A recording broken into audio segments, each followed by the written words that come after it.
ಸಾಕಷ್ಟು ಪ್ರಯತ್ನವನ್ನ ಮಾಡಿದ್ರು, ಸಾಕಷ್ಟು ನೋವನ್ನ ಉಂಡ್ರು, ಸಾಕಷ್ಟು ಅವಮಾನವನ್ನ ಅನುಭವಿಸಿದ್ರು. ಒಂದು ರೀತಿಯಲ್ಲಿ ಡಿ.ಕೆ. ಶಿವಕುಮಾರ್ಗೆ ಇರಬಹುದಾದಂತ ಪ್ರಭಾವ, ತಾಕತ್ತು, ರಾಜಕೀಯ ನೆಲೆಯಲ್ಲಿ ಇರಬಹುದಾದಂತ ಗತ್ತು, ಗಾಂಭೀರ್ಯ, ಧೀಮಂತಿಕೆ ಜೊತೆಗೆ ಅವರಿಗೆ ಇರಬಹುದಾದಂತ ಏಕೈಕ ಪ್ರಬಲವಾದಂತ ಅಸ್ತ್ರಶಸ್ತ್ರ ಏನು ಅಂತಂದ್ರೆ ಪಕ್ಷನಿಷ್ಠೆ. ಕಾಂಗ್ರೆಸ್ ಸರ್ಕಾರ ಎಲ್ಲೆಲ್ಲಿ ಇದೆಯೋ ಅಲ್ಲೆಲ್ಲ ಮೇಲ್ವರ್ಗದವರು ಮುಖ್ಯಮಂತ್ರಿ ಆಗಿದ್ದಾರೆ. ಇಡೀ ದೇಶದಲ್ಲಿ ಕಾಂಗ್ರೆಸ್ ಸರ್ಕಾರ ಇರುವಂತ ಏಕೈಕ ಅಹಿಂದ ಮುಖ್ಯಮಂತ್ರಿ ಸಿದ್ದರಾಮಯ್ಯ.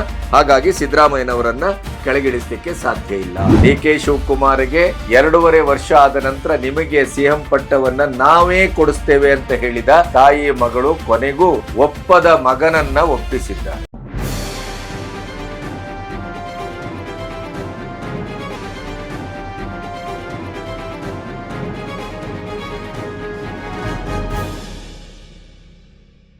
ನಮಸ್ತೆ, ಬಿ ಗಣಪತಿ ನ್ಯೂಸ್ ಚಾನೆಲ್ಗೆ ಸ್ವಾಗತ. ಕೊನೆಗೂ ಕಾಂಗ್ರೆಸ್ ಹೈಕಮಾಂಡ್ ಪಕ್ಷ ನಿಷ್ಠೆಗೆ, ಆ ನಿಷ್ಠೆಗೆ ನಾವು ಬೆಲೆ ಕೊಡದೇ ಇದ್ರೆ ಆಗುವ ಅನಾಹುತಕ್ಕೆ, ಮುಜುಗರಕ್ಕೆ ಮತ್ತು ಇಡೀ ದೇಶದಲ್ಲಿಯೇ ಕರ್ನಾಟಕದಲ್ಲಿ ಕಾಂಗ್ರೆಸ್ ಸರ್ಕಾರ ಇರಬೇಕಾದದ್ದು ಎಷ್ಟು ಮಹತ್ವ ಅನ್ನುವ ಅರಿವಿನಲ್ಲಿ 3 ವರ್ಷಗಳಿಂದ 2.5 ವರ್ಷದ ಒಪ್ಪಿತ ಮಾತು ಮತ್ತು ಕೊಟ್ಟ ಭಾಷೆ, ತಲೆಯ ಮೇಲಿಟ್ಟ ಕೈಯಿನ ಪ್ರಮಾಣ, ಇವೆಲ್ಲದರ ನಿರೀಕ್ಷೆಯಲ್ಲಿ ಹೈಕಮಾಂಡ್ ಸರಿಯಾದ ರೀತಿಯಲ್ಲಿ ಸಿದ್ದರಾಮಯ್ಯ ಕೊಟ್ಟ ಮಾತಿನ ಪ್ರಕಾರ ನಡೆದುಕೊಂಡಿದ್ದಿದ್ರೆ 2.5 ವರ್ಷ ಮುಗಿದ ತಕ್ಷಣ ಡಿ.ಕೆ. ಶಿವಕುಮಾರ್ ಅವರ ಶ್ರಮಕ್ಕೆ ಕೂಲಿಯಾಗಿ ಮತ್ತು ಈ ನಾಡಿನ ಒಂದು ರಾಜಕೀಯ ಚರಿತ್ರೆಯಲ್ಲಿ 136 ಸೀಟುಗಳ ಭರ್ಜರಿ ವಿಜಯಕ್ಕೆ ಹೆಗಲು ಕೊಟ್ಟು ತನು ಮನ ಧನ ಎಲ್ಲವನ್ನ ವ್ಯಯಿಸಿ ಒಂದು ಚಾರಿತ್ರಿಕವಾದಂತ ಜಯಕ್ಕೆ ಕಾರಣವಾದಂತ ಡಿ.ಕೆ. ಶಿವಕುಮಾರ್ ಅವರಿಗೆ ಈಗಾಗಲೇ ಸಿಎಂ ಪಟ್ಟ ದಕ್ಕಬೇಕಾಗಿತ್ತು. ಇಷ್ಟೆಲ್ಲ ಕಾದು, ಇಷ್ಟೆಲ್ಲ ಜಗಳ, ಇಷ್ಟೆಲ್ಲ ಮಾತು, ಇಷ್ಟೆಲ್ಲ ಗೊಂದಲ, ಹೆಚ್ಚು ಕಮ್ಮಿ 2.5 ವರ್ಷ ಆಗ್ಲಿಕ್ಕೆ ಇನ್ನೊಂದು 6 ತಿಂಗಳ 8 ತಿಂಗಳ ಇರುವಾಗಲೇ ಆರಂಭವಾದಂತ ಕುರ್ಚಿ ಕದನ 3 ವರ್ಷ ಮುಗಿಯುವ ಮೊನ್ನೆಯ ಸಾಧನಾ ಸಮಾವೇಶ ಅಲ್ಲಿಯವರೆಗೂ ಮುಂದುವರಿಯಿತು. ಡಿ.ಕೆ. ಆರಂಭದಲ್ಲಿ ರೆಬೆಲ್ ಆದ್ರು, ಕಠಿಣವಾದ್ರು, ಪ್ರಯತ್ನ ಸೋಲಬಹುದು, ಪ್ರಾರ್ಥನೆಗೆ ಯಾವತ್ತು ಬೆಲೆ ಇದೆ, ತಾಳ್ಮೆಗೂ ಒಂದು ಗಡುವಿದೆ, ಕೊನೆಗೂ ನನ್ನ ಹಣೆಯಲ್ಲಿ ಏನು ಬರೆದಿದೆಯೋ ಅದೇ ಆಗತ್ತೆ, ಪ್ರಾಮಾಣಿಕತೆಗೆ, ನಿಷ್ಠೆಗೆ, ಶ್ರಮಕ್ಕೆ ಇಂದಲ್ಲ ನಾಳೆ ಬೆಲೆ ಬಂದೇ ಬರ್ತದೆ, ಬರಬೇಕು. ಈ ರೀತಿಯ ವೇದಾಂತಿಯ ರೀತಿ ಮಾತಾಡ್ತಾನೆ ಸಾಕಷ್ಟು ಪ್ರಯತ್ನವನ್ನ ಮಾಡಿದ್ರು, ಸಾಕಷ್ಟು ನೋವನ್ನ ಉಂಡ್ರು, ಸಾಕಷ್ಟು ಅವಮಾನವನ್ನ ಅನುಭವಿಸಿದ್ರು.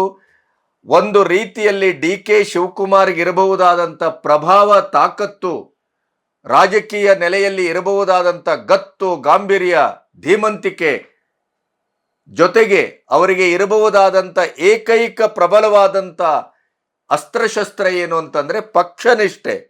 ಪಕ್ಷಕ್ಕಾಗಿ ಜೈಲು, ಸೋನಿಯಾ ಗಾಂಧಿ ಹೇಳಿದ ಕೆಲಸಕ್ಕಾಗಿ ತನ್ನ ಭವಿಷ್ಯವನ್ನೇ ಸವಾಲಿಗೆ ಒಡ್ಡಿಕೊಂಡಂತ ಯಾರಾದ್ರೂ ಒಬ್ಬ ಕರ್ನಾಟಕದ ರಾಜಕಾರಣಿ ಇದ್ರೆ ಅದು ಡಿ.ಕೆ. ಶಿವಕುಮಾರ್ ಮಾತ್ರ. ಅಧಿಕಾರಕ್ಕಾಗಿ ಡಿ.ಕೆ. ಶಿವಕುಮಾರ್ ಹಪಹಪಿಸುತ್ತಾ ಇದ್ದಾರೆ ಅಂತ ಕೆಲವು ಸಿದ್ದರಾಮಯ್ಯನವರ ಬಣ ಹೇಳಬಹುದು.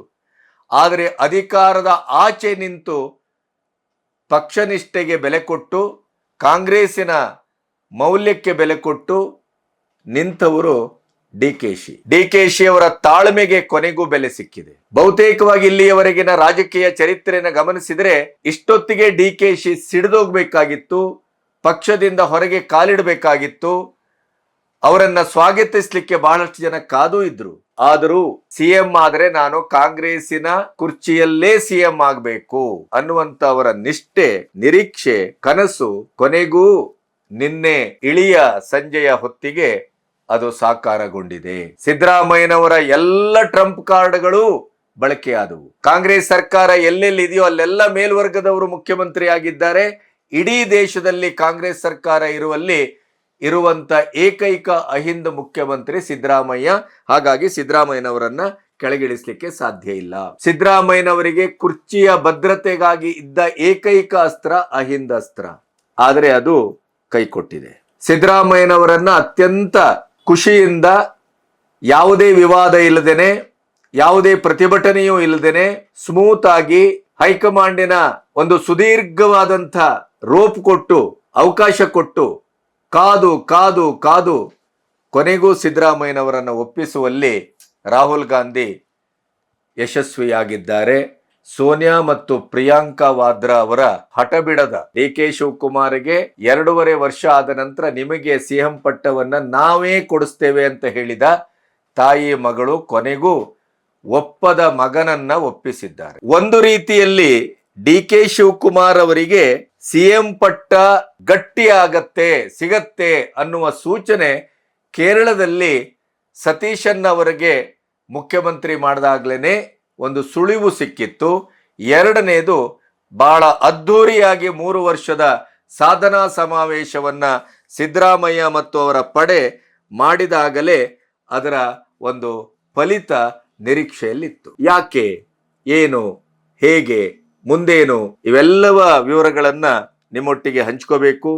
ಇಲ್ಲಿಯವರೆಗೆ ನನ್ನ ಚಾನೆಲ್ ಅನ್ನ ಸಬ್ಸ್ಕ್ರೈಬ್ ಮಾಡದೇ ಇದ್ರೆ ಸಬ್ಸ್ಕ್ರೈಬ್ ಮಾಡಿ ಮತ್ತು ಆರ್ಥಿಕವಾಗಿ ಸ್ವತಂತ್ರ ಪತ್ರಿಕೋದ್ಯಮಕ್ಕೆ ಬೆಂಗಾವಲಾಗಿ. ಒಂದು ಅತ್ಯಂತ ಸಂತೋಷದ ಸಂಗತಿ, ಡಿ ಕೆ ಶಿವಕುಮಾರ್ ಈ ನಾಡಿನ ಮುಖ್ಯಮಂತ್ರಿ ಆಗಬೇಕು. ಅದಕ್ಕೆ ಅವರಿಗೆ ಅರ್ಹತೆಯೂ ಇದೆ, ಆದ್ಯತೆಯೂ ಇದೆ, ಮತ್ತೆ ದುಡಿಮೆಯ ಹಿನ್ನೆಲೆ ಇದೆ. ಡಿ ಕೆ ಶಿವಕುಮಾರ್ ಅಲ್ಲದೆ ಇದ್ರೆ ಈ ರೀತಿಯ ಒಂದು ಭರ್ಜರಿಯಾದ ವಿಜಯದ ಮೂಲಕ ಕಾಂಗ್ರೆಸ್ ಕರ್ನಾಟಕದಲ್ಲಿ ಅಧಿಕಾರ ಹಿಡಿಯುವ ಸಾಧ್ಯತೆಯೇ ಇರಲಿಲ್ಲ. ಅದರಲ್ಲಿ ಸಿದ್ದರಾಮಯ್ಯನವರ ಪಾಲು ಇದೆ.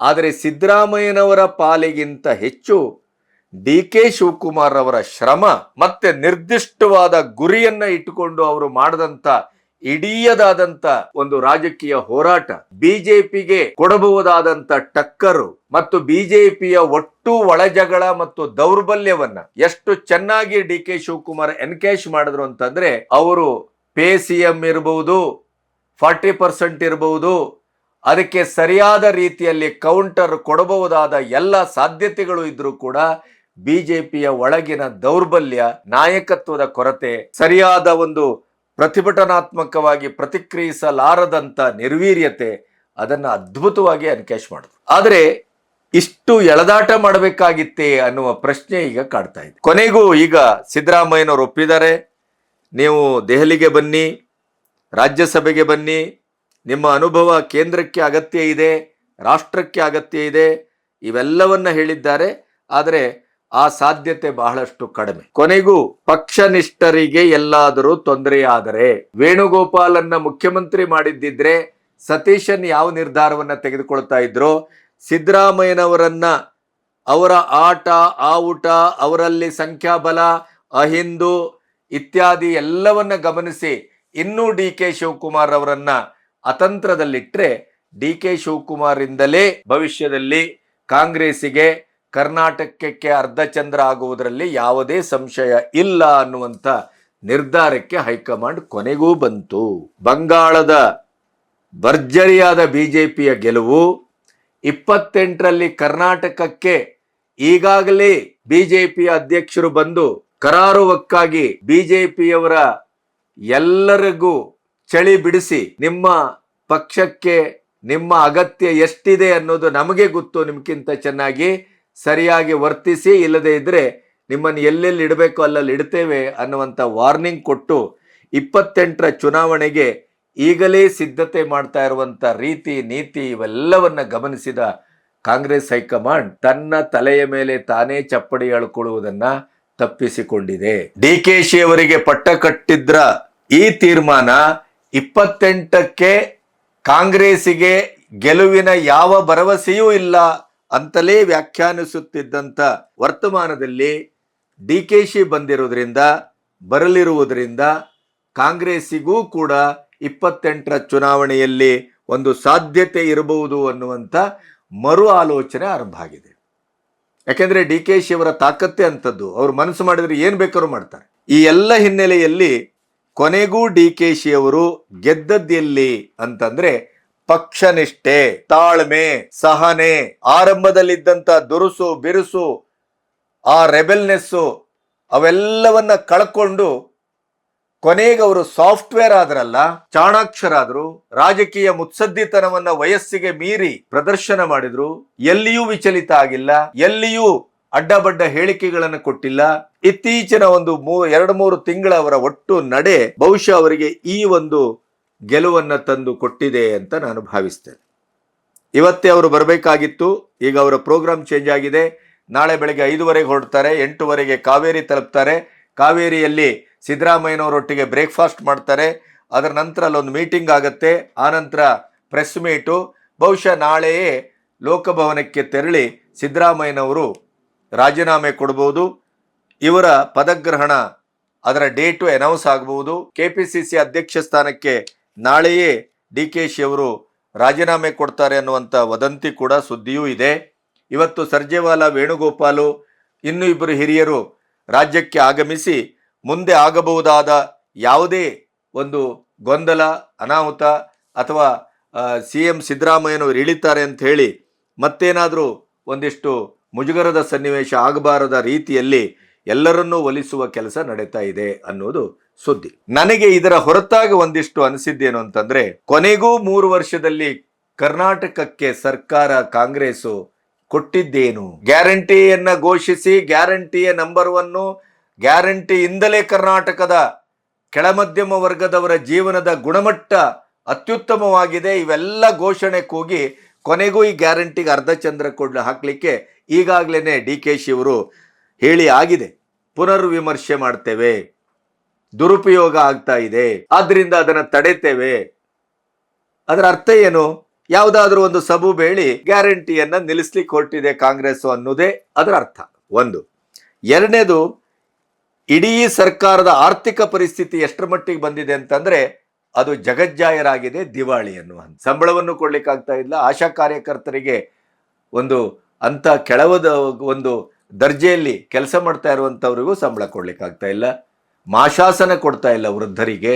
ಇವೆಲ್ಲವೂ ಚರ್ಚೆ ಆದಂತ ವಿಚಾರ. ಅಂದ್ರೆ ಕೊನೆಗೂ ಅಧಿಕಾರದ ಒಟ್ಟು ಗೊಂದಲದಲ್ಲಿ, ಎರಡು ಬಣದ ರಾಜಕೀಯದಲ್ಲಿ ಕರ್ನಾಟಕ ಎಷ್ಟರ ಮಟ್ಟಿಗೆ ಬಡವಾಯಿತು ಅಂತಂದ್ರೆ, ಇವರ ಮೋಜು ಮಸ್ತಿ ಮತ್ತು ಇವರ ಪಕ್ಷದ ಹಣಾಹಣಿ, ಪಕ್ಷದ ಗೊಂದಲ, ಸಿದ್ದರಾಮಯ್ಯ ಡಿಕೆ ಬಣದ ಮಧ್ಯೆಯ ವಾಗ್ಯುದ್ಧ, ಇದರಲ್ಲೇ ಕಾಲ ಕಳೆದರೆ ಹೊರತು ಕರ್ನಾಟಕಕ್ಕೆ ಸಿದ್ದರಾಮಯ್ಯನವರ 2ನೇ ಅಧಿಕಾರದಲ್ಲಿ ಏನನ್ನ ಕೊಟ್ಟರು ಈ 3 ವರ್ಷದಲ್ಲಿ ಅಂತಂದ್ರೆ ಶೂನ್ಯ ಸಂಪಾದನೆ. ಮತ ಹಾಕಿದ ಮೇಲೆ ಮತ ಹಾಕಿದವರಿಗೆ ಯಾವುದೇ ರೀತಿಯ ಅಧಿಕಾರ ಇಲ್ಲ ಅನ್ನೋದಕ್ಕೆ ಪ್ರಜಾಪ್ರಭುತ್ವದಲ್ಲಿ ಈ 2 ದಿನಗಳಲ್ಲಿ ನಡೆದ ಬೆಳವಣಿಗೆ ಉಜ್ವಲವಾದ ಸಾಕ್ಷಿ. ಅಧಿಕಾರ ಹಂಚಿಕೆ ಇರಬಹುದು, ಅಧಿಕಾರವನ್ನು ಬಿಟ್ಟುಕೊಡುವುದಿರಬಹುದು, ಅದೆಲ್ಲವೂ ಕೂಡ ಕೊನೆಗೂ ಅವರ ಪಕ್ಷದ ಒಳಗಿನ ತೀರ್ಮಾನವಾಗಿಯೇ ಇರುತ್ತದೆ ಮತ್ತು ಸಬಲ ನಾಯಕನ ಮತ್ತು ಜನಸಾಮಾನ್ಯರ ಮಧ್ಯೆಯಲ್ಲಿ ಮಾಸ್ ಲೀಡರ್ ಅಂತ ಯಾರಿರ್ತಾರೋ ಅವರ ಆಜ್ಞೆಯ ಮೇರೆಗೆ ಎಲ್ಲವೂ ನಡೀತದೆ ಅನ್ನೋದಕ್ಕೆ ನಿನ್ನೆಯಿಂದ ಇವತ್ತಿನ ವಿದ್ಯಮಾನ ಸಾಕ್ಷಿಯಾಗಿದೆ. ಸಿದ್ದರಾಮಯ್ಯನವರು ಇಳಿತಾರೆ ಸರಿ, ಆದರೆ ಇಳಿಯುವಾಗ ಅವರು ಹೇಳಿದ್ದೆ ಕೆಪಿಸಿಸಿ ಅಧ್ಯಕ್ಷ ಸ್ಥಾನ. ಅವರ ಮಗ ಎಷ್ಟು ಎಳಸು ಅನ್ನೋದು ಇಡೀ ರಾಜ್ಯ ನೋಡಿದೆ. ಯಾವಾಗ ರಾಜಕೀಯಕ್ಕೆ ಬಂದರು, ಅವರ ಅನುಭವ ಏನು, ಅವರ ಹಿನ್ನೆಲೆ ಏನು, ಅವರ ಮೆದುಳಿನ ಶಕ್ತಿ ಏನು, ಎಲ್ಲವೂ ನೋಡಿದ್ದೇವೆ. ಆದರೆ ಅವರಿಗಿಂತ ಅವರ ತಂದೆಯವರ ಕಾಲದಲ್ಲಿ ಬಂದಂಥವರೇ, ಅವರ ಸಮಕಾಲೀನರೇ, ಅಷ್ಟು ಅನುಭವಿಗಳು, ಹಿರಿಯರು ಎಲ್ಲರೂ ಕಣ್ಣೆದುರಿದ್ದಾರೆ. ಆದರೆ ಪ್ರಿಯಾಂಕಾ ಖರ್ಗೆ ಮತ್ತು ಯತೀಂದ್ರ ಸಿದ್ದರಾಮಯ್ಯ ಅವರನ್ನು ಸೇರಿ 4 DCM ಆಗಬೇಕು ಅಂತ ತೀರ್ಮಾನ ಬಹುತೇಕವಾಗಿ ಆಗಿದೆ. ಅದು ಸಿದ್ದರಾಮಯ್ಯನವರ ಆಣತಿ. ಸಿದ್ದರಾಮಯ್ಯನವರು ಹೇಳಿದವರಿಗೆ ಸಚಿವ ಸ್ಥಾನ, ಸಿದ್ದರಾಮಯ್ಯನವರಿಗೆ ದೆಹಲಿಯಲ್ಲಿ ಪ್ರಧಾನವಾದಂತ ಆದ್ಯತೆ. ಅಂದ್ರೆ ನಾನು ಇಳಿತೇನೆ, ಆದ್ರೆ ನನ್ನ ಎಲ್ಲ ಆಶಯಗಳು ಈಡೇರಬೇಕು. ಬರುವ DK ಶಿವಕುಮಾರ್ಗೆ ಹಾಗಾದ್ರೆ ಏನು, ಅವರ ಅಧಿಕಾರ ಏನು, ಅವರ ವ್ಯಾಪ್ತಿ ಏನು, ಅವರ ಅಪೇಕ್ಷೆಗೆ ತಕ್ಕಾಗಿ ಸಚಿವ ಸಂಪುಟ ಆಗತ್ತೆಯೇ ಗೊತ್ತಿಲ್ಲ. ಅದಕ್ಕಾಗೇನೆ ಇವತ್ತು DK ಶಿವಕುಮಾರ್ ಬೆಳಗ್ಗೆ 8:00 ಹೊರಡಬೇಕಾದವರು ಹೊರಟಿಲ್ಲ. ಸೋನಿಯಾ ಗಾಂಧಿ, ಪ್ರಿಯಾಂಕಾ ವಾದ್ರಾ, ರಾಹುಲ್ ಗಾಂಧಿ, ಹಿರಿಯ ನಾಯಕರು ಅವರೊಟ್ಟಿಗೆಲ್ಲ ಮುಂದಿನ ಕಾರ್ಯಭಾರದ ಬಗ್ಗೆ ಅಲ್ಲಿ ಚರ್ಚೆ ಮಾಡಲಿಕ್ಕೆ ಕೂತಿದ್ದಾರೆ. ನೀವೆಲ್ಲ ಸಿದ್ದರಾಮಯ್ಯನವರು ಹೇಳ್ದಂಗೆ, ಅವರು ಹೇಳಿದ ರೀತಿಯಲ್ಲೇ ರಾಜ್ಯದಲ್ಲಿ ಎಲ್ಲವೂ ಆಗ್ತದಂತಾದ್ರೆ ಕೊನೆಗೂ ನನ್ನ ನಿರ್ಧಾರಕ್ಕೆ ಏನು, ಎಷ್ಟು ಅನ್ನುವ ಪ್ರಶ್ನೆ DK ಶಿವಕುಮಾರ್ಗೆ ಇವತ್ತು ಕಾಡ್ತಾ ಇರಬಹುದು ಅಂತ ನನಗನ್ನಿಸ್ತದೆ. 4 DCM, ಅವರು ಹೇಳಿದವರಿಗೆ ಸಚಿವ ಸ್ಥಾನ. ನಿನ್ನೆ ಒಂದು ವರದಿ ಬಂತು, ಸಂಪೂರ್ಣ ಸಚಿವ ಸಂಪುಟವನ್ನ ಬರ್ಖಾಸ್ತುಗೊಳಿಸಿ ಹೊಸಬರನ್ನ ಸೇರಿಸ್ತಾರೆ ಅಂತಿತ್ತು. ಅದು ಈಗ ಬದಲಾಗಿದೆ. ಅಂದ್ರೆ ಸಿದ್ದರಾಮಯ್ಯನವರು ನಿನ್ನೆ ಮಧ್ಯರಾತ್ರಿಯಲ್ಲಿ ಬಂದವರೇ ಜಮೀರ್ ಅವರು ಸ್ವಾಗತಿಸ್ತಾರೆ, HAL ಅಲ್ಲಿ ಮಧ್ಯರಾತ್ರಿ ಮೀಟಿಂಗ್ ಆಗುತ್ತೆ, ಬೆಳಗ್ಗೆ ಮತ್ತು ಆಪ್ತರೊಟ್ಟಿಗೆ ಮೀಟಿಂಗ್ ಆಗಿದೆ. ಇವೆಲ್ಲದರ ಅರ್ಥ ಏನು ಅಂತಂದ್ರೆ ಸಿದ್ದರಾಮಯ್ಯನವರು ಹೇಳಿದವರೇ ಬಹುತೇಕವಾಗಿ ಮುಂದುವರಿತಾರೆ. DK ಶಿವನೊಂದು ಬಿಟ್ರೆ ಇದು ದುರಂತ ಅಲ್ಲದೆ ಇನ್ನೇನು. ಅದರ ಜೊತೆಗೆ ಮಿತವ್ಯಯಕ್ಕೆ ಪ್ರಧಾನಿ ಕರೆ ಕೊಟ್ಟಿದ್ದಾರೆ. ಇಂಧನದ ಸಮಸ್ಯೆ ಇದೆ, ಆರ್ಥಿಕವಾದಂತ ಮುಗ್ಗಟ್ಟನ್ನ ಭಾರತ ಎದುರಿಸ್ತಾ ಇದೆ. ಇದರ ಮಧ್ಯೆ ನಮ್ಮ ವಿಶ್ವನಾಥ್ ಅವರು ಹೇಳಿದಾಗೆ ಹಳ್ಳಿ ಹಕ್ಕಿ ಪ್ರತಿ ಸಾರಿ ಮೈಸೂರು ಬರುವಾಗಲೂ ಸ್ಪೆಷಲ್ ಫ್ಲೈಟ್. ಅದಕ್ಕಿಂತ ಈ ಮುಖ್ಯ ಅಂತಂದ್ರೆ ಅಧಿಕಾರದ ವಿಕೇಂದ್ರೀಕರಣ, ಅಧಿಕಾರದ ಹಸ್ತಾಂತರ, ಇವರ ರಾಜಕೀಯದ ಆಟ ಆವುಟ, ಅದು ಪಕ್ಷದ ಆಂತರಿಕ ವಿಚಾರ ಬೇರೆ. ಇದಕ್ಕೆ ಕರ್ನಾಟಕದ ನಮ್ಮ ತೆರಿಗೆಯ ದುಡ್ಡು ದುರುಪಯೋಗ. ನಿನ್ನೆ ರಾತ್ರಿ ಸ್ಪೆಷಲ್ ಫ್ಲೈಟ್ ಬರಲಿಕ್ಕೆ ಹೋಗ್ಲಿಕ್ಕೆ ಸ್ಪೆಷಲ್ ಫ್ಲೈಟು, ಆಮೇಲೆ ಇಡೀ ಅಧಿಕಾರಿ ಇದು ಉರ್ದು ಆಪ್ತರ ಬಣವೇ ದೆಹಲಿಗೆ. ಯಾರಪ್ಪನ ದುಡ್ಡು? ನಾಳೆ DK ಶಿ ಅವರು ಸ್ಪೆಷಲ್ ಫ್ಲೈಟ್ ಅಲ್ಲೇ ಬರ್ತಾರೆ. ಆಯ್ತು, ಅವರು ನೂತನ ಮುಖ್ಯಮಂತ್ರಿ ಆಗ್ಲಿಕ್ಕೆ ಬರ್ತಾ ಇದ್ದಾರೆ ಅನ್ನುವಂತ ಒಂದು ಸಾಧ್ಯತೆ ಅಷ್ಟರ ಮಟ್ಟಿಗೆ ರಿಯಾಯಿತಿ ಆದರೂ ಇದೆ. ನಿಮ್ಮ ರಾಜಕೀಯದ ಎಲ್ಲಾ ಚಟುವಟಿಕೆಗಳಿಗೆ, ನಿಮ್ಮ ಪಕ್ಷದ ಚಟುವಟಿಕೆಗಳಿಗೆ ಈ ರೀತಿ ದುಂದು ವೆಚ್ಚವನ್ನ ಈ ಹೊತ್ತಿನಲ್ಲಿ ಮತ್ತೆ ನೀವು ಮೋದಿಯವರ ಪ್ರವಾಸವನ್ನ ಪ್ರಶ್ನಿಸ್ತೀರಿ, ಮೋದಿಯವರ ಮಾತನ್ನ ವ್ಯಂಗ್ಯ ಮಾಡ್ತೀರಿ. ನಿಮ್ಮ ದುಂದು ವೆಚ್ಚ, ನಿಮ್ಮ ಇಡೀ ರಾಜ್ಯದ ಜನರ ಹಣದಲ್ಲಿ ಮಜಾ ಮಾಡೋದು, ನಿಮಗೆ ಬೇಕಾದವರನ್ನ ರೀತಿ ಆಯ್ಕೆ, ಮತ್ತೆ ಕೊನೆಗೆ ಸಂವಿಧಾನ, ಪ್ರಜಾಪ್ರಭುತ್ವ. ರಾಜಕೀಯದಲ್ಲಿ ಕೊನೆಗೂ ಆಗುವುದೇನು? ಬಲಾಢ್ಯರು ಯಾರು, ಸಂಖ್ಯಾಬಲ ಯಾರಿಗಿದೆ, ಅವರು ಹೇಳಿದಾಗೆ ನಡೆಯುವುದೇ ಬಿಟ್ರೆ ಅಲ್ಲಿ ಬೇರೆ ರೀತಿಯ ಯಾವುದೇ ರಾಜಕೀಯದ ಒಂದು ನೈರ್ಮಲ್ಯದ, ಪ್ರಜಾತಂತ್ರ ವ್ಯವಸ್ಥೆಯ, ಅದರ ನಿಜವಾದ ಆಶಯದ ಯಾವ ಮಣ್ಣಂಗಟ್ಟಿಯೂ ಇಲ್ಲ.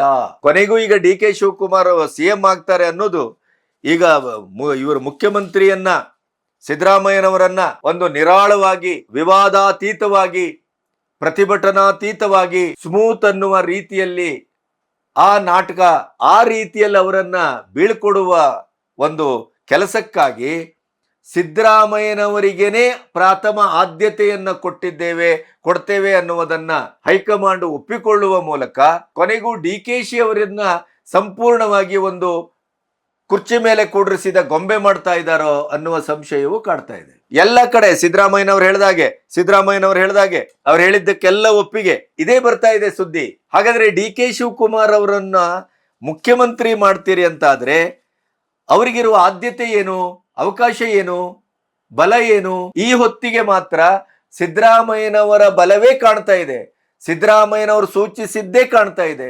ಸಿದ್ದರಾಮಯ್ಯನವರು ಬಿಟ್ಟು ಹೋಗೋದಲ್ಲ, ಇಟ್ಟು ಹೋಗುವಂತ ಕಾಣ್ತಾ ಇದೆ. ಕೇವಲ ಸಿದ್ದರಾಮಯ್ಯನವರು ಮಾತ್ರ ಆ ಕುರ್ಚಿಯಿಂದ ಎದ್ದು ಹೊರಡ್ತಾ ಇದ್ದಾರೆ ಅಷ್ಟೇ. ಅವರ ಪಟಾಲಂ ಎಲ್ಲವೂ ಯಥಾಸ್ಥಾನದಲ್ಲಿ. ಜಮೀರ್ ನಿನ್ನೆ ಅವರನ್ನು ಮಧ್ಯರಾತ್ರಿ ಸ್ವಾಗತಿಸಿದ್ದೇ ಸಾಕ್ಷಿ. ಅದಕ್ಕೆ ಎಷ್ಟರ ಮಟ್ಟಿಗೆ ಟವೆಲ್ ಹಾಸ್ತಾ ಇದ್ದಾರೆ, ಎಷ್ಟರ ಮಟ್ಟಿಗೆ ಬಕೆಟ್ ಹಿಡಿತಾ ಇದ್ದಾರೆ, ಇವೆಲ್ಲವೂ ಗೊತ್ತಾಗ್ತಾ ಇದೆ. ಯತೀಂದ್ರ ಸಿದ್ದರಾಮಯ್ಯನಂತವರಿಗೆ DCM ಸಿಗತ್ತೆ ಅಂತ ಆದ್ರೆ ಕೊನೆಗೂ ನಿಮಗೆ ಪ್ರಜಾಪ್ರಭುತ್ವದ ಆಶಯವೋ ಅಥವಾ ಅನುಭವದ ಹಿನ್ನೆಲೆಯೋ, ಹಿರಿಯ ರಾಜಕಾರಣಿ ಅನ್ನುವಂತ ಕಾರಣಕ್ಕೋ, ಪಕ್ಷ ನಿಷ್ಠೆಗೋ ಎಷ್ಟು ಬೆಲೆ ಇದೆ ಅಂತ ಅರ್ಥ ಆಗ್ತದಲ್ಲ. DK ಶಿವಕುಮಾರ್ ಅಂತ ಬಲಾಢ್ಯರಿಗೆ ಮಾತ್ರ ಪಕ್ಷ ನಿಷ್ಠೆ ವರ್ಕೌಟ್ ಆಗುತ್ತೆ, ಬೇರೆಯವ್ರದ್ದು ಆಗೋದಿಲ್ಲ. ಅದು ಲೆಕ್ಕಕ್ಕೆ, ತಲೆ ಲೆಕ್ಕಕ್ಕೆ ಮಾತ್ರ. ಒಟ್ಟಿನಲ್ಲಿ ಸುಖ ದುಃಖ ಎರಡೂ ಕಾಣ್ತಾ ಇದೆ. ಸಿದ್ದರಾಮಯ್ಯನಂತ ಧರ್ಮ ವಿರೋಧಿ, ಸನಾತನ ವಿರೋಧಿ ಮತ್ತು ಅಹಿಂದೆ ಹೆಸರಿನಲ್ಲಿ ಇಡೀ ರಾಜ್ಯದಲ್ಲಿ, ಆಮೇಲೆ ವೋಟ್ ಬ್ಯಾಂಕಿಗಾಗಿ ಅಲ್ಪಸಂಖ್ಯಾತರ ತುಷ್ಟೀಕರಣದ ರಾಜಕಾರಣದ ಹೆಸರಿನಲ್ಲಿ ಅನಾಗರಿಕರಿಗೆ, ಕಿಡಿಗೇಡಿಗಳಿಗೆ, ಪುಂಡರಿಗೆ, ಪೋಖರಿಗೆ, ಸಮಾಜಕ್ಕೆ ಘಾತುಕರಿಗೆ, ಕೊಲೆಗಡಕರಿಗೆ, ಬೆಂಕಿ ಹಾಕೋರಿಗೆ, ಸ್ಟೇಷನ್ ಸುಡುವವರಿಗೆ ಎಲ್ಲರಿಗೂ ರಿಯಾಯಿತಿ ಕೊಟ್ಟಂತ ಒಂದು ಅನಿಷ್ಟ ಸರ್ಕಾರ ಮತ್ತು ನಾಯಕತ್ವ ತೊಲಗ್ತಾ ಇದೆ ಅನ್ನೋದನ್ನು ಬಿಟ್ರೆ DK ಶಿ ಅವರಿಗೂ ಕೂಡ ಕುತ್ತಿಗೆಯಿಂದ ಹಿಡಿದು ಕಾಲುವರೆಗೂ ಎಲ್ಲ ಹಗ್ಗವನ್ನ ಹಾಕಿ ನೀವು ಮುಖ್ಯಮಂತ್ರಿಗಳು ಅಂತ ಅವರನ್ನ ಒಂದು ಶೋ ಪೀಸ್ ಆಗಿ ಕೂಡಿಸುವಂತ ಕೆಲಸ ನಡೀತಾ ಇದೆಯೇ ಅಂತೂ ಅನ್ನಿಸ್ತಾ ಇದೆ. DK ಶಿ ಅವರು ಬಂದು ಕೂತ ಮೇಲೆ ಅದನ್ನು ಬಹುಶಃ ಸರಿ ಮಾಡಿಕೊಳ್ಳಬಹುದು, ಆ ತಾಕತ್ತು ಅವ್ರಿಗೆ ಇದೆ ಅಂತಲೂ ಒಂದು ಮನಸ್ಸಿನಲ್ಲಿ ನಮಗೆ ಅನ್ನಿಸ್ತಾ ಇದೆ. ಅದು ಪ್ರಶ್ನೆ ಬೇರೆ. DK ಶಿ ಅವರು ಆರಂಭ ಒಂದು ಆಗಲಿ, ಅಧಿಕಾರ ಒಂದು ಸಿಗಲಿ, ಆಮೇಲೆ ನೋಡ್ಕೊಳ್ಳೋಣ ಅಂತ ಇದ್ರೂ ಇರಬಹುದು. ಆದರೆ ಈ ರಾಜಕೀಯದ ಹೇಸಿಗೆ, ರಾಜಕೀಯದ ವಾಂಛೆ, ಅಧಿಕಾರದ ಆಸೆ, ದುರುಪಯೋಗ ಅದು ಸಿದ್ದರಾಮಯ್ಯನಂತ ಹಿರಿಯ ರಾಜಕಾರಣಿಗಳಿಗೂ ಕೂಡ ಈ ಹೊತ್ತಿನಲ್ಲೂ ಈ ಮಟ್ಟದಲ್ಲಿದೆ ಅಂತಾದ್ರೆ ಯಡಿಯೂರಪ್ಪನವರು ಬಿಟ್ಟು ಹೋಗುವಾಗಲೂ ಇದೇ ಆದದ್ದು. ಈ ಅಧಿಕಾರ ಕೇಂದ್ರೀಕೃತ ಮತ್ತು ಜನನಾಯಕ, ಮಾಸ್ ಲೀಡರ್, ಬಲಾಢ್ಯ, ಜಾತಿ ಬಲ, ವರ್ಗ ಬಲ ಇಂಥದ್ದೆಲ್ಲ ಇಟ್ಟುಕೊಂಡಂಥವರು ಕೊನೆಗೂ ವರ್ತಿಸುವುದು ಇದೇ ರೀತಿಯ ಹೊರತು ಪ್ರಜಾಪ್ರಭುತ್ವದ ಮೌಲ್ಯಗಳಿಂದಲ್ಲ. ಪ್ರಜಾಪ್ರಭುತ್ವ ಮೌಲ್ಯ, ಸಂವಿಧಾನ, ಪ್ರಜಾತಂತ್ರ ಅವೆಲ್ಲವೂ ಬಾಯಿ ಮಾತಿನ ಭಾಷಣಗಳೇ ಹೊರತು ಅವರು ಅಂತ ಅವರ ವೈಯಕ್ತಿಕ ವಿಚಾರ ಬಂದಾಗ ಎಲ್ಲರೂ ಹಿಟ್ಲರ್ಗಳೇ. ತಾವು ಹೇಳಿದಾಗ ಆಗ್ಬೇಕು, ನನ್ನ ಹಿಂದೆ ಜನ ಇದ್ದಾರೆ, ನನಗೆ ಸಂಖ್ಯಾಬಲ ಇದೆ, ನಾನು ಅಧಿಕಾರ ಬಿಟ್ಟೋಗ್ಬೇಕಾ, ನಾನು ಹೇಳಿದಂಗೆ ಎಲ್ಲವನ್ನು ಪೂರೈಸಿ, ಇಲ್ಲದಿದ್ರೆ ಹೋಗುವುದಿಲ್ಲ. ಈ ದುರಹಂಕಾರ, ಈ ದುರ್ವರ್ತನೆ ಅದು ಈಗ ಬಹಳ ಗಟ್ಟಿಯಾಗಿ ಕಾಣ್ತಾ ಇದೆ. ಏನೇ ಆಗಲಿ, ಕೊನೆಗೂ ಡಿ ಕೆ ಶಿವಕುಮಾರ್ ಅವರಿಗೆ ದುಡಿದದ್ದಕ್ಕೆ, ಅವರ ಶ್ರಮಕ್ಕೆ ಮೌಲ್ಯ ದಕ್ಕಿದೆ, ಬೆಲೆ ದಕ್ಕಿದೆ, ಕೂಲಿ ದಕ್ಕಿದೆ, ಅವರ ಬಹುಕಾಲದ ನಿರೀಕ್ಷೆ ಈಡೇರಿದೆ. ಆದರೆ ಸಿದ್ದರಾಮಯ್ಯನವರ ಎದುರು ಅಥವಾ ಹೈಕಮಾಂಡಿನ ಎದುರು, ಜನರ ಎದುರು, ಪತ್ರಕರ್ತರ ಎದುರು ಡಿ ಕೆ ಶಿವಕುಮಾರ್ ಎಷ್ಟು ಮೆಚೂರ್ಡ್ ಆಗಿ ವರ್ತಿಸಿದ್ರು ನಿನ್ನೆಯಿಂದ ಈ ಹೊತ್ತಿನವರೆಗೂ ಅಂತಂದರೆ, ತಾನು ಎಲ್ಲೋ ಗೆದ್ದೆ, ಸಿದ್ದರಾಮಯ್ಯನವರನ್ನು ಸೋಲಿಸಿದೆ, ಕೊನೆಗೂ ಸಿದ್ದರಾಮಯ್ಯನವರು ರಾಜೀನಾಮೆ ಕೊಡ್ಲಿಕ್ಕೆ ಒಪ್ಕೊಳ್ಳುವ ಹಾಗೆ ಮಾಡದೆ, ನೋ, ಆ ರೀತಿ ಯಾವ ಭಾವನಾತ್ಮಕವಾದಂಥ ಒಂದು ಕ್ಲೀಶೆಯನ್ನು ಮುಖದಲ್ಲಿ ತೋರಿಸ್ದೇನೆ ಅತ್ಯಂತ ಗಂಭೀರವಾಗಿ, ಮೆಚೂರ್ಡ್ ಆಗಿ ಈ ರಾಜ್ಯದ ಮುಖ್ಯಮಂತ್ರಿಯಾಗಿ ಡಿ ಕೆ ಶಿವಕುಮಾರ್ ಬಹಳ ಅನುಭವಿ ರಾಜಕಾರಣಿಯಾಗಿ ಯೋಗ್ಯರಿದ್ದಾರೆ ಅನ್ನುವ ಒಂದು ಗಾಂಭೀರ್ಯವನ್ನು ಪ್ರದರ್ಶನ ಮಾಡಿದ್ದು, ಅವರು ಮುಂದಿನ ದಿನಗಳಲ್ಲಿ ಮುಖ್ಯಮಂತ್ರಿಯಾಗಿ ಈ ರಾಜ್ಯಕ್ಕೆ ಒಂದು ಹೊಸ ಮನ್ವಂತರವನ್ನು ಕಟ್ಟಲಿಕ್ಕೆ ಅವರು ಈಗಾಗಲೇ ಸಿದ್ಧರಾಗಿದ್ದಾರೆ ಮತ್ತು ಯೋಗ್ಯರಾಗಿದ್ದಾರೆ ಅನ್ನುವ ಮೂಲಕ ಅವರು ತೋರ್ಪಡಿಸಿದ್ದಾರೆ. ಡಿ ಕೆ ಶಿವಕುಮಾರ್ ಅವರಿಗೆ ಇಷ್ಟರ ಮಟ್ಟಿಗೆ ಹೈಕಮಾಂಡು ಕಷ್ಟವನ್ನ ಕೊಟ್ಟು, ನೋವನ್ನ ಕೊಟ್ಟು, ಹತಾಶರನ್ನಾಗಿಸಿ, ತಲೆ ಎತ್ತಿ ತಿರುಗಾಡಬೇಕಾದಂಥ ವ್ಯಕ್ತಿಗಳ ಎದುರೆಲ್ಲ ತಲೆ ತಗ್ಗಿಸುವ ಹಾಗೆ ಎಲ್ಲವನ್ನು ಮಾಡಿ ಕೊನೆಗಾದರೂ ಅವರಿಗೆ ಮುಖ್ಯಮಂತ್ರಿ ಪಟ್ಟವನ್ನು ಕೊಟ್ರಲ್ಲ ಅನ್ನೋದು ಬಹಳ ಸಂತೋಷ. ಆದರೆ ಇನ್ನು ಮುಂದೆ ಬಹುಶಃ ಡಿ ಕೆ ಶಿವಕುಮಾರ್ ಅವರಿಗೆ ನಿಜವಾದಂಥ ಸತ್ವ ಪರೀಕ್ಷೆ, ಅಗ್ನಿ ಪರೀಕ್ಷೆ, ಅಗ್ನಿದಿವ್ಯ ಎದುರಾಗಲಿದೆ. ಸಿದ್ದರಾಮಯ್ಯನವರು ಕುರ್ಚಿ ಬಿಟ್ಟು ಹೋದ್ರು ಅಂತೇಳಿ ಕದನ ಬಿಟ್ಟು ಹೋಗ್ತಾರೆ ಅಂತ ನಾನಂತೂ ನಂಬುವುದಿಲ್ಲ, ಮತ್ತು ಅವರು ಸುಮ್ಮನೆ ಕೂತ್ಕೊಳ್ತಾರೆ ಅಂತಲೂ ಜನರೂ ನಂಬಲಿಕ್ಕೆ ಸಾಧ್ಯ ಇಲ್ಲ. ಅವ್ರ ಹಿಂದೆ ಬಹಳಷ್ಟು ಉದಾಹರಣೆಗಳಿದೆ. ತನಗೆ ಅಧಿಕಾರ ಸಿಗದೇ ಇದ್ದಾಗ ಬೇರೆಯವರ ಅಧಿಕಾರಕ್ಕೂ ಅವರು ಯಾವ ರೀತಿ ತೊಂದರೆ, ತಾಪತ್ರಯ, ಕಾಲು ಕೀಲು ಹಾಕಿದ್ದಾರೆ ಮತ್ತು ಸರ್ಕಾರ ಉರುಳಿಸಿದ್ದಾರೆ ಅನ್ನೋದು ಚರಿತ್ರೆ ಅದು.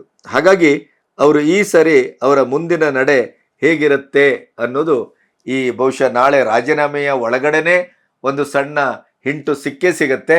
ಅದರ ನಂತರ ಡಿ ಕೆ ಶಿ ಅವರಿಗೆ ಸಿದ್ದರಾಮಯ್ಯನವರ ಪಟಾಲಮ್ಮಿನ ಒಂದು ದೊಡ್ಡ ಸವಾಲು ಮತ್ತು ಸಂಕಷ್ಟ ಎರಡನ್ನೂ ಅವರು ಎದುರಿಸಿ ಅಧಿಕಾರವನ್ನು ನಿರ್ವಹಿಸಬೇಕಾಗತ್ತೆ ಅನ್ನೋದು 100ಕ್ಕೆ 100 ಶತಸಿದ್ಧ. ಏನೇ ಆಗಲಿ, ಡಿ ಕೆ ಶಿ ಅವರು ಒಂದು ಈ ರಾಜ್ಯದ ಮುಖ್ಯಮಂತ್ರಿ ಆಗಬೇಕು ಅನ್ನೋದು ಬಹಳ ದಿನಗಳ, ಬಹಳ ಕಾಲದ ಕನಸು. ಅದು ಈಡೇರ್ತಾ ಇದೆ.